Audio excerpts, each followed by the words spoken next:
Good evening and welcome to CYC News for the 1st of April 2018 and the 23rd of Baramhat 17:34 am.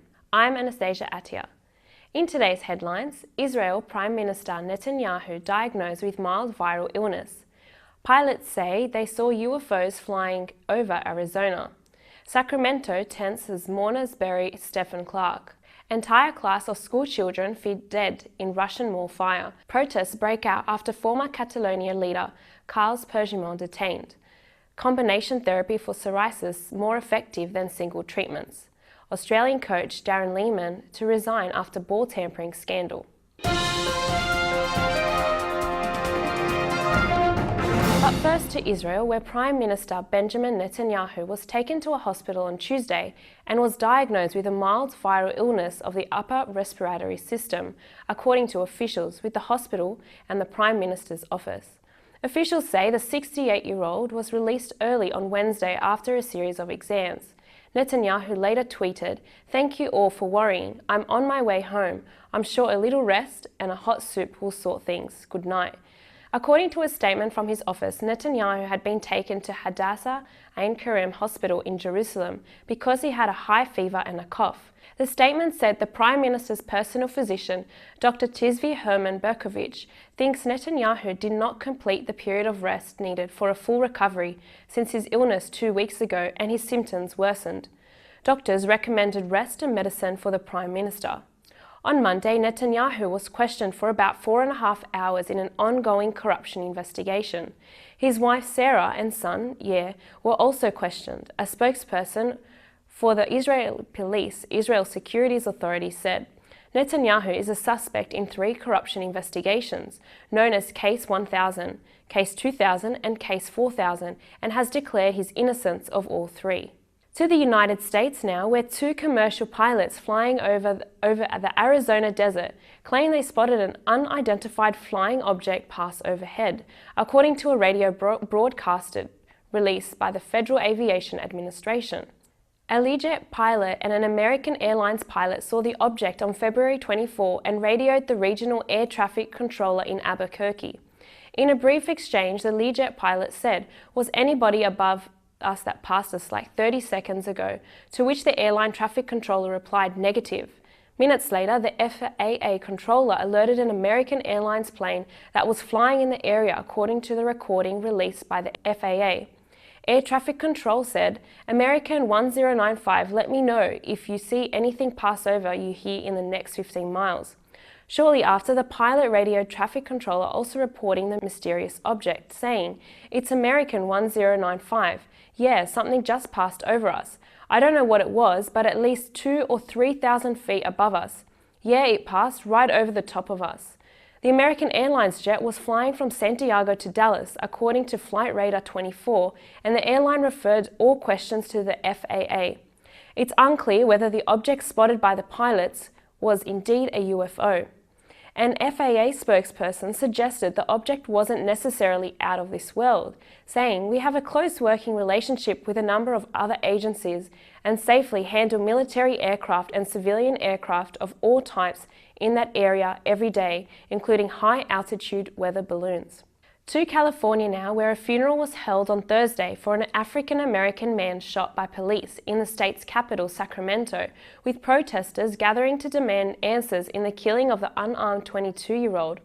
Reverend Al Sharpton delivered the eulogy during the service for Stephon Clark, who was fatally shot in his grandmother's backyard on March 18, leading to days of protests. The shooting took place after Sacramento officers responded to a report that a man had broken car windows and was hiding behind a home.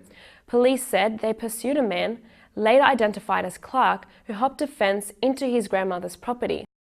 The officers, they shot Clark because they believed he was pointing a gun at them. Investigators only found a cell phone near his body.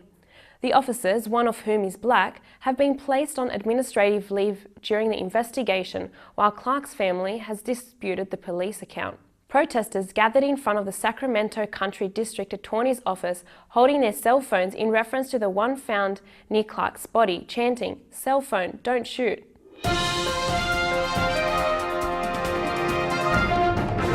Moving on to Russia now, where hundreds of people protested on Tuesday in the Siberian city of Kemerovo, calling for a full investigation into a shopping mall fire that killed scores of people, including an entire class of schoolchildren. Russian President Vladimir Putin, who flew to the city to offer his condolences to the victims' families, declared a national day of mourning for the Wednesday. Putin blamed the blaze on criminal negligence and promised that those responsible would be held accountable. Authorities said 64 people died, 41 of them children.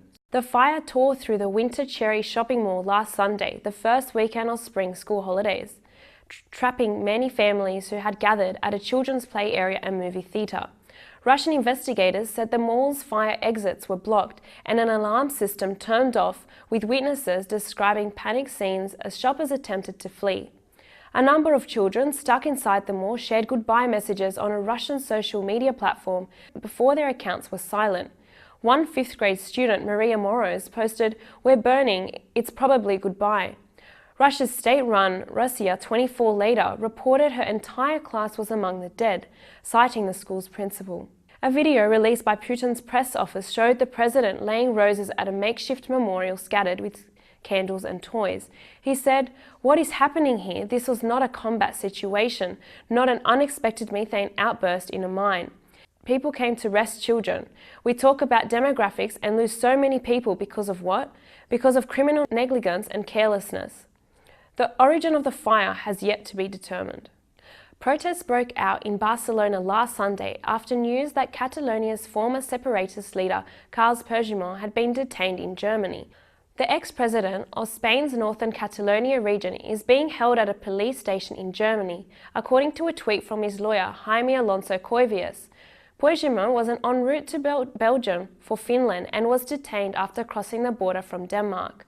German police said in a statement that Puigdemont was arrested in the northmost state of Schleswig-Holstein. Puigdemont had lived in self-imposed exile in Belgium since October after spearheading Catalonia's referendum on whether to split from Spain. The independence drive plunged the country into its worst political crisis in decades, with Madrid denouncing the referendum as illegal and calling for Puigdemont's arrest. Spanish authorities accused Puigdemont of rebellion, sedition, and misuse of funds over his role in the referendum, in which 90% of voters were in favour of a split from Madrid.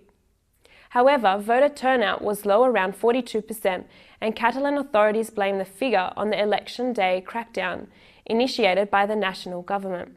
To health news now, and there are several types of psoriasis treatments available today, though in many cases you'll end up using a combination of treatments rather than just one, since the results are often better that way.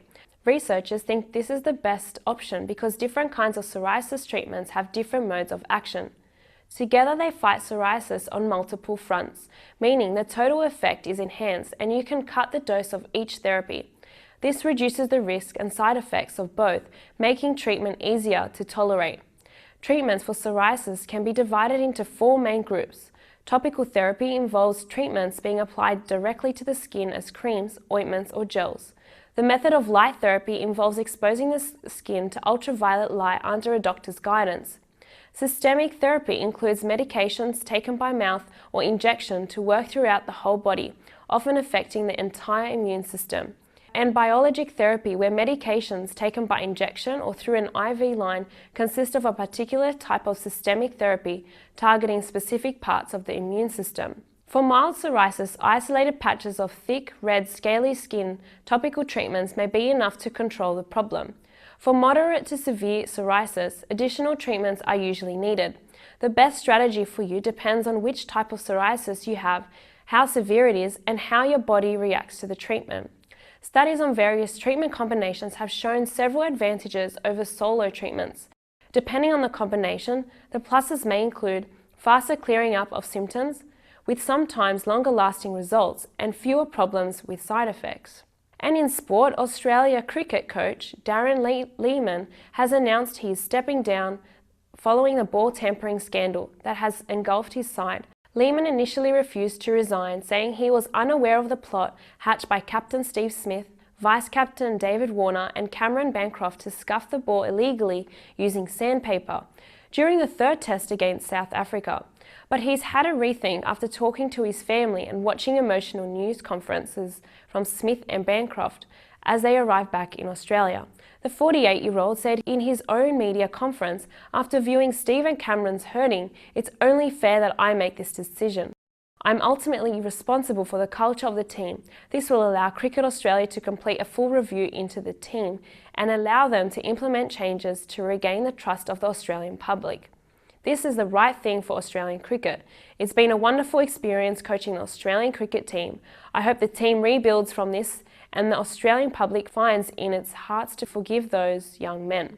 Lehmann will leave his post at the conclusion of the fourth test. And that's all for CYC News. A reminder that you can watch this news bulletin again throughout the week on YouTube. I'm Anastasia Attia from the CYC studios in Sydney, Australia. Happy Easter to everyone celebrating today and a blessed Palm Sunday to all our Orthodox viewers.